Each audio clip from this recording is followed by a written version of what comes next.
My name is Michael Pleshakov. Today I will show you how NGINX and NGINX Plus provides an advanced load balancing solution for applications you deploy on Kubernetes. I work at NGINX as a platform integration engineer, and my job is to help you guys use NGINX on modern platforms such as Kubernetes, and make sure that you get the best experience on those platforms. Kubernetes gives us a powerful solution to deploy and manage applications in containers across a cluster of machines. It comes with a huge set of powerful features, fault tolerance, rolling updates, auto scaling, and many more. It also includes built-in load balancing.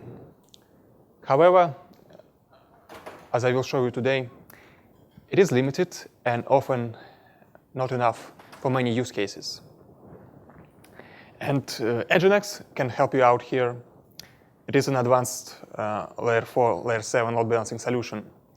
And the fact that it handles a huge number of requests and at the same time has a low system footprint allows you to run it in a container on Kubernetes.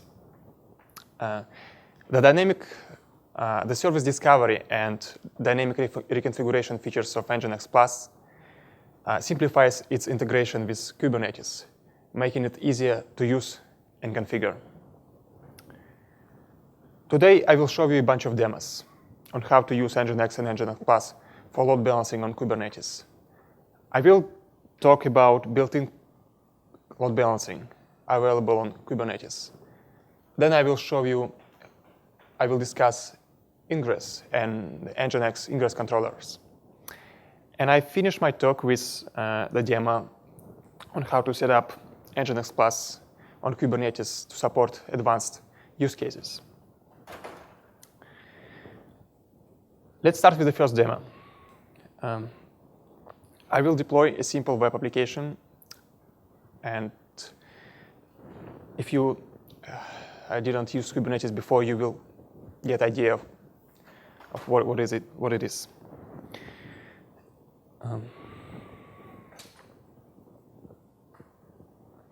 So all my demos are live demos, but you may notice that I won't be typing any commands. I use an awesome tool that automates the typing for me, and I'll provide a link in the end of the presentation. I have a Kubernetes cluster with 3 nodes running on Compute Engine, Google Compute Engine. And you interact with Kubernetes cluster using the kubectl command line utility. And let's use this utility to get the nodes of the cluster. And we can see that, indeed, we have a 3-node cluster. Now let's deploy our application. We use kubectl run command, and we specify the name of the deployment, the container image to use, the port to expose on the container, and the number of replicas we want to be running. OK, so now let's check with get pod command the containers are indeed running. So on Kubernetes, the scheduling unit is not a container, but a pod. And a pod is a collocated group of containers. And in our case of Hello App pods, they consist only of one container.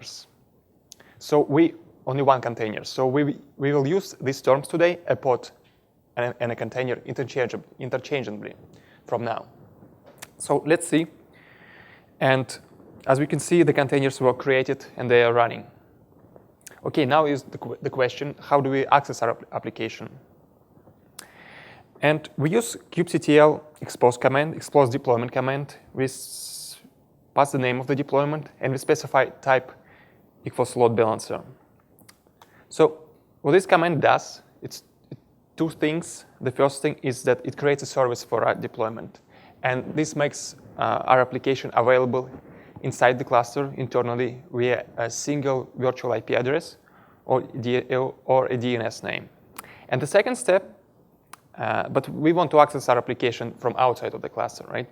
So that's why we specify type equals load balancer, and which exposes the service that we create to outside of the cluster using a cloud load balancer. And this option is only available if you run Kubernetes in cloud. Okay, now let's run get service command, and we can get the external IP of the cloud load balancer that was configured. So it hasn't been configured yet. So let's run this command in a separate window again. Oh, now we have the IP address. Let's connect to our application now from the browser.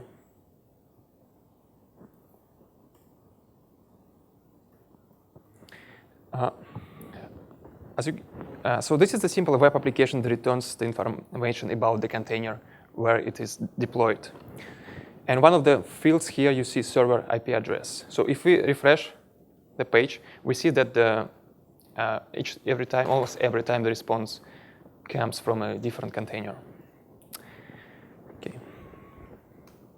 Now let's clean up. So how does it work? Let's go back to our presentation. And when you run this command, expose deployment command, and you specify type equals load balancer, two things happen. So the first thing is on every node of the cluster, a port is allocated. This port is called node port, and connections to that port are load balanced among the containers of the service by kubeproxy, the internal Kubernetes load balancer. And the second step is a cloud load balancer is allocated, and cloud load balancer distributes common connections among all the nodes of the cluster to the node port, and then in turn kubeproxy distributes the connections among the containers of the service. That's how it works. And as you can see, this type of load balancing, it's easy to set up, but it's limited to basic TCP UDP load balancing. The second demo. Now we will deploy an application that's a bit more complex. It consists of two services, tea service and coffee service. The application is the cafe application. And we want that to incoming request with the URI ending with T must be load balanced to the tea service, and with the ones with the URI ending with coffee must be load balanced to coffee service. And we also want we also want to secure our application with SSL. And so the load balancing that we used in previous demo, we cannot use it for this demo because it is HTTP load balancing. And what we will use is another type of built-in load balancing in Kubernetes. It's called Ingress. Ingress is a Kubernetes resource, and it allows you to define HTTP load balancing rules to route external traffic to services of your cluster. And it allows you to create multiple virtual servers, set up SSL termination, and define multiple path-based routing rules, which is enough for our application. Although Ingress resource is built in, the load balancer implementation is not. So to use Ingress, you need to choose the load balancer you want to use, and you need to deploy an Ingress controller for that particular load balancer. And Ingress Controller is a software that does integration between the load balancer and Kubernetes. And we have developed Ingress Controller for NGINX and NGINX Plus. They're available on GitHub. And in case of NGINX Ingress Controller, the integration software, it runs in the same container as NGINX. And let's run the second demo.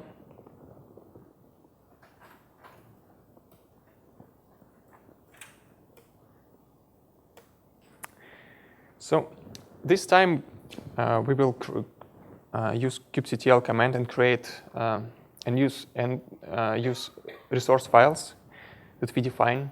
I will not show you them because to save time, but they simple, and we will after the conference, all the demo files will be available.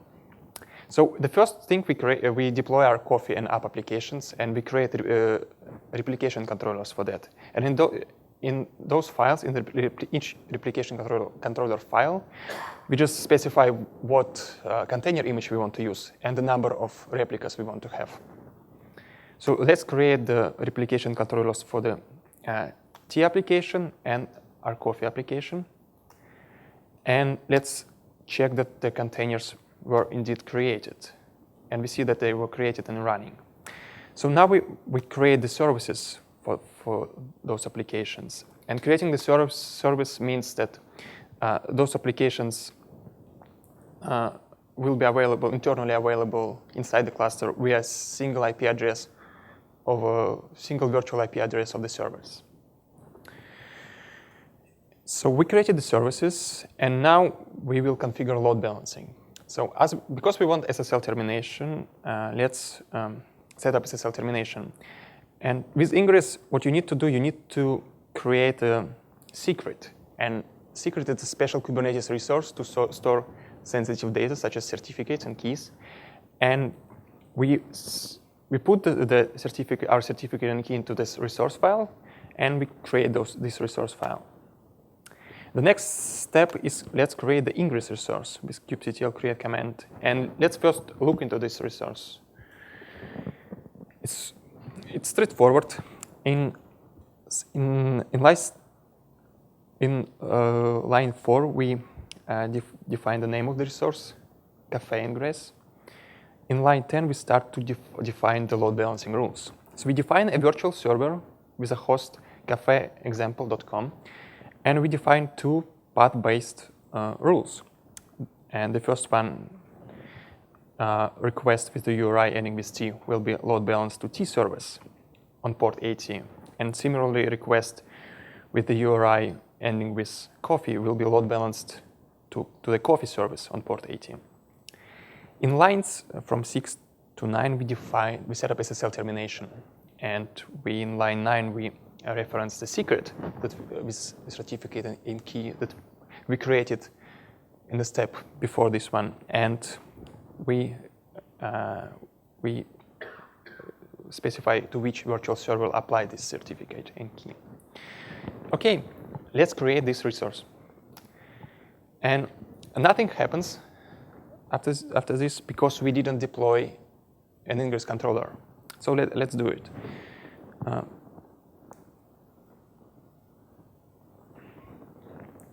For simplicity, we will deploy only one container of Ingress controller, and we exposed ports 80.443 and 80.80.80 on the container to the ports of the node it is running on.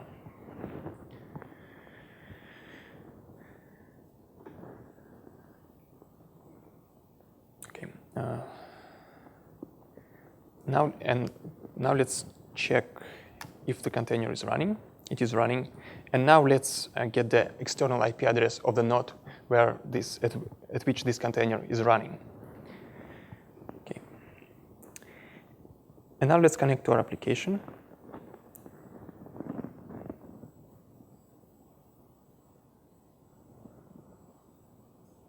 So first, we will connect to the NGINX Plus dashboard.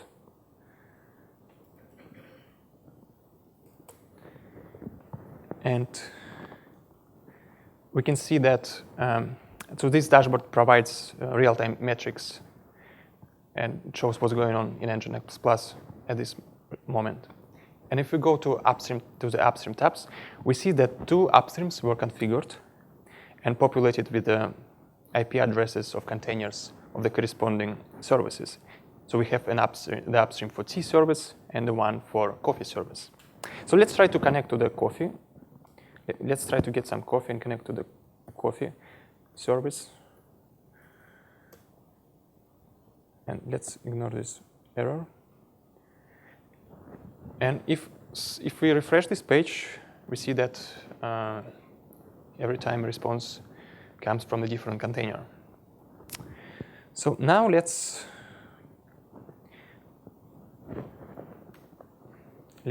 scale our coffee application. And we do this using kubectl scale replication controller command, and we specify that we want to have 4 containers instead of 2. And look at the corresponding coffee upstreams on the dashboard. Okay, so we run this command, and we can see that those containers were quickly created by Kubernetes and then quickly added to the NGINX by the Ingress controller. Okay. So let's go back to the presentation. So Ingress resource allows you to create multiple virtual servers, set up SSL termination, and create multiple path-based routing rules. So we provide few extensions to Ingress. The first one allows you to load balance WebSocket services. So, and in your Ingress resource, you add special annotations. And these annotations tells NGINX Ingress Controller which service is a WebSocket service. In this case, it's WS-SVC. And another extension is NGINX customization. Very often you want to change default values, the values of some NGINX directives. And it can be proxy connect timeout, for example, or proxy read timeout. And there are 2 ways to do it. If you want to change those values globally for every Ingress resource that you create a config map resource, which is a Kubernetes special resource. And in this resource, you set the values of those directives you want to change, and then you create this resource. And NGINX Ingress controller after that, it picks up, it sees this config map and applies those values to NGINX configuration. If you want for each Ingress resource to have different values for those directives, you can do it. You can specify those values via annotations in an Ingress resource, as depicted on the right of the slide.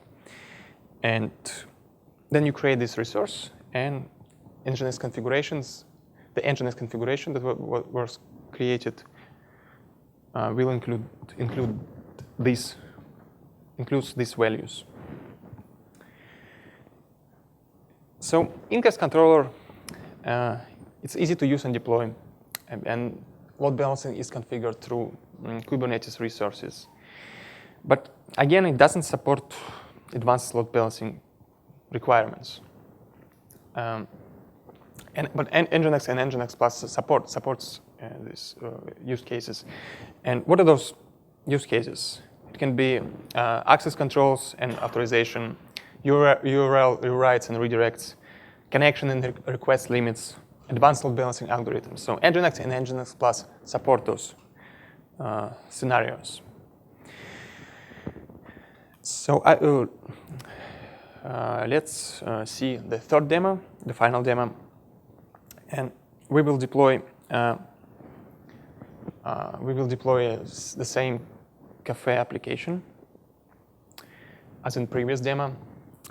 However, we won't use Ingress controller. We will create NGINX configuration by ourselves and then deploy an NGINX image with that configuration. And this allows us to. This gives us a great flexibility and allows us to support any of the advanced load balancing scenarios. However, what we lose is that with Ingress controller, if you deploy new applications, those applications added to NGINX configuration automatically. In our case, each time we deploy a new application, we need to create a new NGINX configuration and add it to the image. In our demo, we won't use those advanced requirements. We just show the idea of the concept of how to use it. And the deployment is very similar to the Ingress controller. We will deploy, and again for simplicity, one container of NGINX Plus, and we expose ports 80 and 80. We map port 80 and 8080 on the container to ports 80 and 8080 on the node at which container is running. And the one thing that Ingress Controller handle is when we scale the coffee servers, as you saw, those new containers were added to NGINX configuration. And can NGINX Plus do that without the Ingress Controller? Well, yes, it can. NGINX Plus comes with the DNS-based reconfiguration, and NGINX Plus can get the IP addresses of the servers via DNS name of a server. And it can re-resolve this DNS name periodically, like every 3 seconds. And Kubernetes comes with the kubedns, which allows us to get the IP addresses of the ports of a service via DNS name. So we will configure NGINX Plus to talk to the kubedns.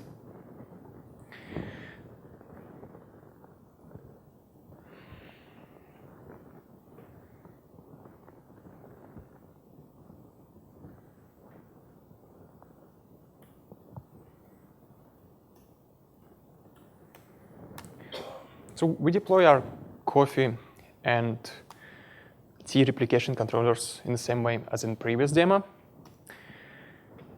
However, for services, when we deploy the services, let's just see that if containers were indeed created and running. Yes, they are running. So when we deploy create services, there is one small but important difference. Let's look into the service declaration file for coffee service. So in line 8, we see that cluster IP equals none. So if we don't add this line, by default, kubedns resolves a service DNS name into a single virtual IP address of a Kubernetes, of a service, of the service.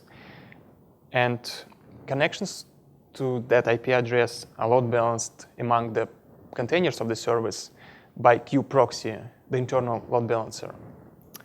But if we specify cluster IP none, kubedns resolves DNS name of the service into all the IP addresses of containers of that service.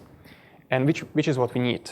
We want for NGINX Plus to directly talk to the containers bypassing the kubeproxy. So let's create the services for the tea and coffee application.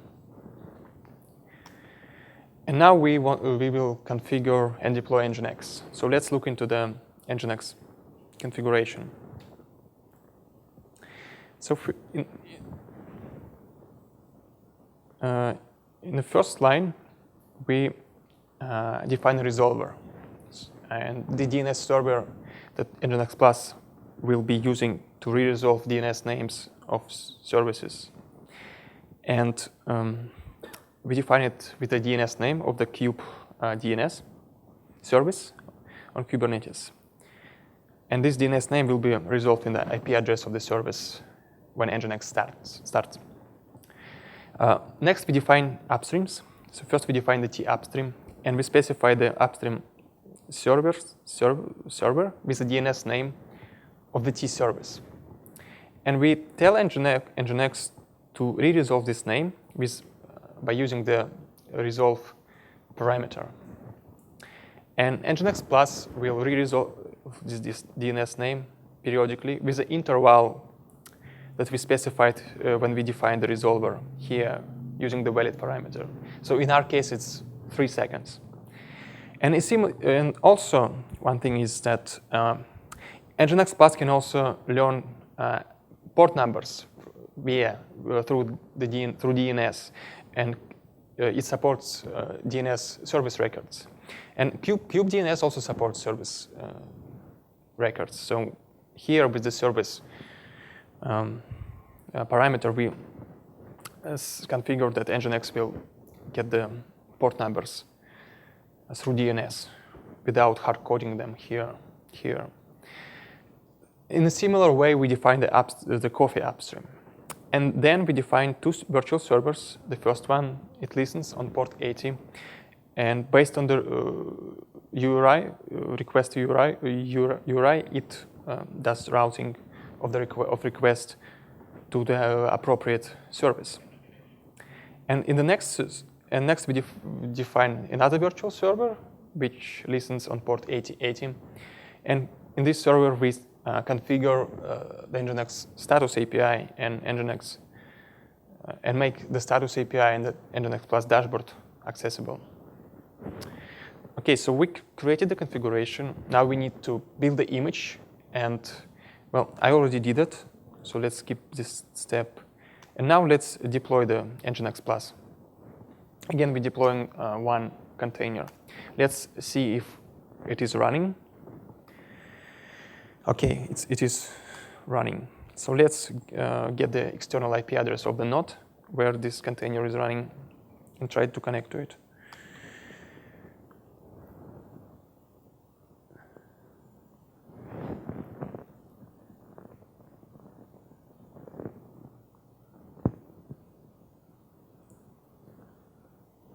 So we connect to the dashboard.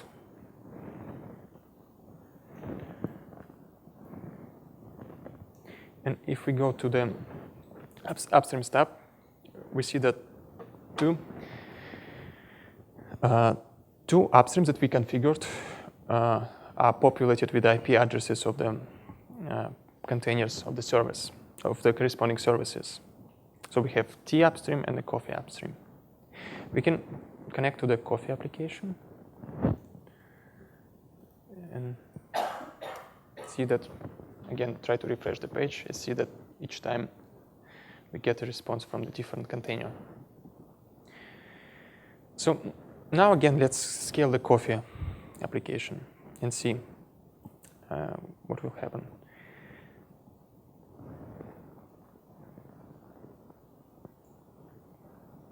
We will use, again, kubectl scale rc command. And again, let's look closely at the coffee upstream. We scale it to 5 containers. And we see that containers were quickly created by Kubernetes. And then NGINX Plus got the IP addresses through DNS also quickly. So as you remember, the refresh interval was 3 seconds. It's 3 seconds. Okay, so let's go back to the presentation.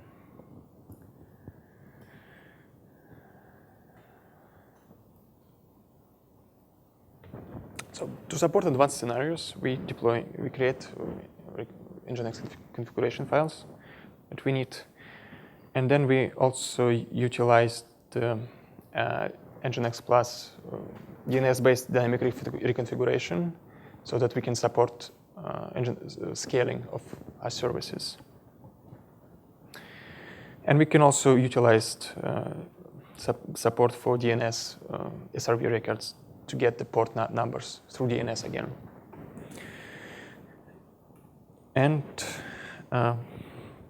Kubernetes provides load balancing, but it is limited, and often it is not enough for many use cases. And NGINX Plus provides an advanced load balancing solution for TCP and UDP load balancing and for HTTP load balancing. And you can use NGINX and NGINX Plus in multiple ways on Kubernetes. The easiest way is to use it with Ingress Controller. But and in this case, you configure load balancing through the Kubernetes Ingress resource. However, load balancing features that are available with Ingress are still limited.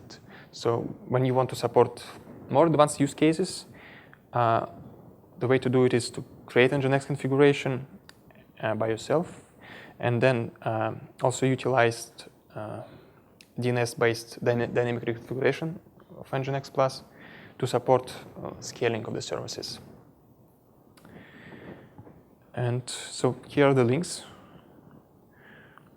you can find relevant information about NGINX load balancing with NGINX on Kubernetes. And well, that's it. I'm happy to answer to your questions now.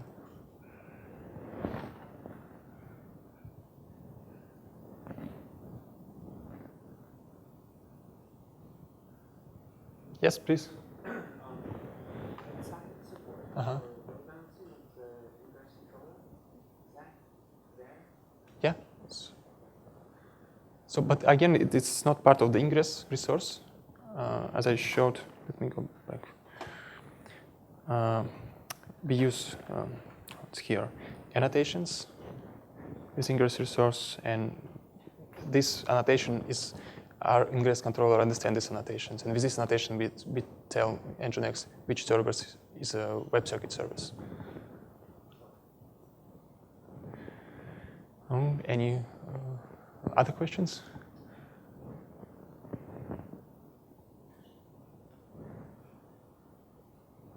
Yes.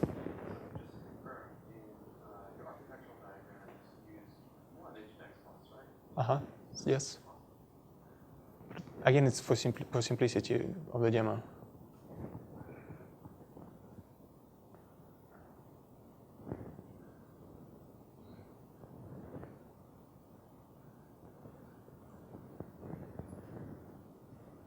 All right. Well, thank you all for coming. I hope you enjoyed the talk.